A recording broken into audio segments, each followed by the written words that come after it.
bandet Depeche Mode 1980. Sen dess har de sålt över 50 miljoner skivor. Här kommer han, Dave Gahan.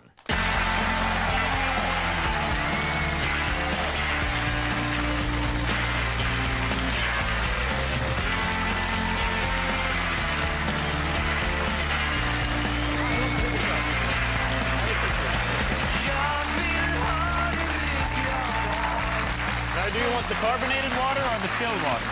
I have both. Oh, I thought it was vodka. It is. No, it's not. We're careful with that. Cheers. Thank you. Welcome to Sweden. Thank you. What are your best memories of Sweden? I guess you've been here a couple of times now. I have a lot of good memories of Sweden. In fact, performing in this studio. Yeah, you were here in 1997. Yeah. Was Sweden one of the first markets that Depeche Mode exploded in? I think so, yeah. Yeah. Outside of England, it was somewhere that we went to first, and certainly quite a few places in Scandinavia seem to work for us. Yeah, because I know there's a big fan base of yours. A lot of people wanted to come here to the show today to get tickets as well. Yeah. Well, I'm going to be playing, performing with my new band and everything in the summer, and playing some festivals.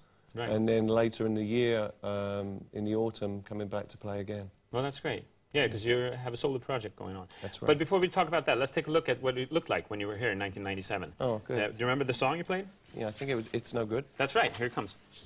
Gruppen heter Depeche Mode. Don't say you want me, don't say you need me, don't say you love me. It's understood, don't say you're happy out there without me. I know you can't be, 'cause it's no good. Depeche Mode. It's no good. Do you remember playing that? Yeah. I actually, what I noticed was the pair of white shoes that I had on, which was not these ones. But I lost those shoes. They were my favorite shoes, and I was shopping in a supermarket, and I just bought a new pair of shoes, and I was wearing my new shoes, and I put my old shoes on the back of the car, and when I left with my groceries, was leaving the store, and I was like, my shoes! I went running back, and they were gone. Someone's wearing my shoes. Oh, yeah. Every time I go to London, I'm still looking around. Where did you get those? Yeah. So, and they look almost like the ones you had here? Or? Yeah, no. these aren't quite as good, but I like the white shoes. They're kind of like pimpy looking. I like that. Yeah, that's great. Tell me, what happened on the 28th of May, 1996? Wow. That was a Tuesday. It was a Tuesday? Yeah. Well, I wouldn't have been able to tell you what day it was, that was for sure. But you were almost dead. Yeah, well, according to some of the doctors, you know, I did die for a couple of minutes, and lucky enough, they revived me, and really it was a start of a new beginning for me, you know. What had happened? You know, I'd got into a place in my life where I was using a lot of drugs and alcohol to kind of get through what I thought was my day, and like everybody's story with that stuff, I'd hit a bottom, and so you OD'd that night? Huh? Yeah, that one, and many others too, but that was one when I was taken to hospital, and luckily a friend that was with me called 911. I was in Los Angeles, and I came to in hospital on the gurney, handcuffed to a policeman. Whoa. Who was arresting me, and You're kidding? No. So not only did I die, I went to jail as well.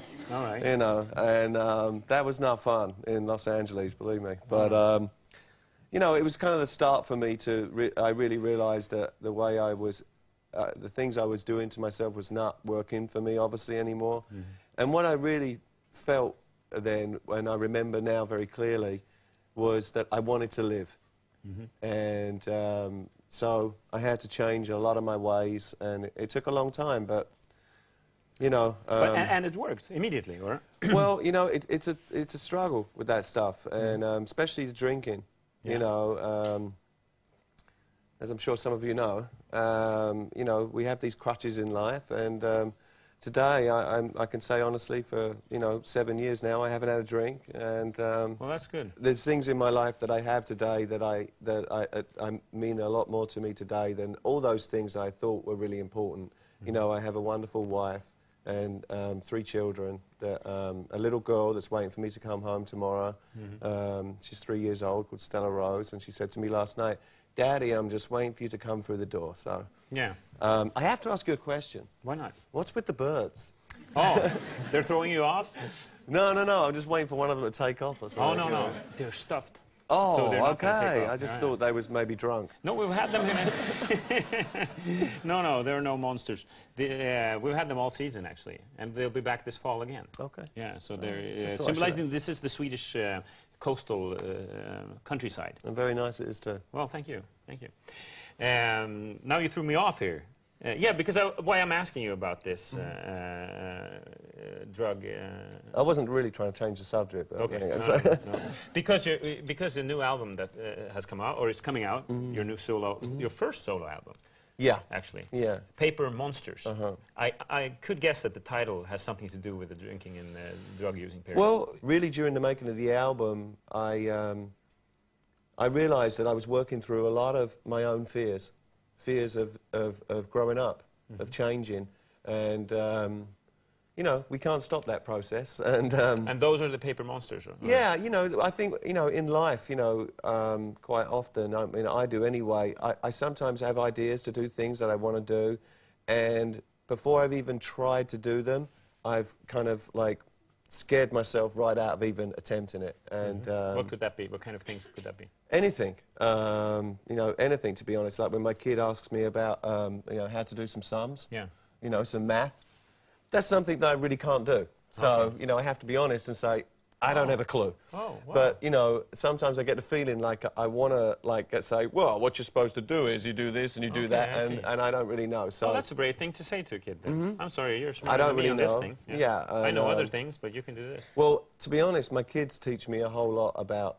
life. Oh, they taught me the song we did with Robbie Williams as well. Right. They give inspiration all the time. Yeah. The album is not out yet, but I have a tape here. If we want, I just thought the audience might want to listen to it, just for a short little snippet of this. So we have the Slimline with us here today. Okay. And so he's stealing my songs. No, it's legal to record. Isn't it? Yeah. Well, I used to do this too. This is the first single, Sticky Floors. Dirty Sticky Floors. Dirty. Yeah. That's you. That's me. Sounds a bit like Depeche Mode. A bit. Well, that's my voice. Yeah. Seems like a long, long time.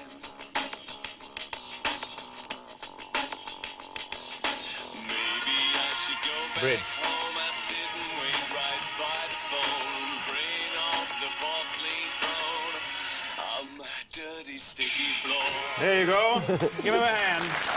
Dirty Sticky Floors. The whole album sounds great. Thank you very much. Does this mean that Depeche Mode no longer exists? I think I've been asked that question a lot over the last few weeks. I had to ask that. No, it's okay. And, I think that Depeche Mode will always exist because we've made so much music together. And I also think that there's always possibility of making another record together. We never really make a plan after we've finished a tour to go into the studio and make another record, but Martin and I will probably get together at the end of this year. Because Martin's got a solo album out as well. Yeah, and we'll talk about it and we'll see what we want to do and see if there's an interest there to do it. But okay, so nothing is said. There are no plans, but no plans. Everything's open. Tell me, where do you live now? You live in New York? Yeah. Okay, and that's like your permanent home? Yeah. Because you must have made a lot of money. I guess you have a couple of houses all over the world. Well, no, I just have one place, an apartment in New York, where I live with my wife and 2 kids. Okay, tell us about the apartment. Is it big, or does it have a nice view? I have a nice view. I'm on the river, and I look out to the Hudson. It's beautiful. But no one's really got a big apartment in New York. No, they're pretty expensive.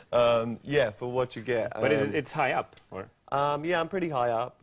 Not that high, 10 floors. Okay. Well, you seem to be doing great. We're looking forward to seeing you this summer. Yes. Do you know what venues you're playing? I really don't. Okay, we'll get back to that. But and then later this fall as well. Yeah, I'm going to come back in the autumn and hopefully play some of my own shows. We're going to take a short commercial break. We'll be back with Robbie Williams singing and with the parade as well. Thank you so much for being here. Thank you very much. David Gahan, Cheers. thanks so much. Thank you. Great.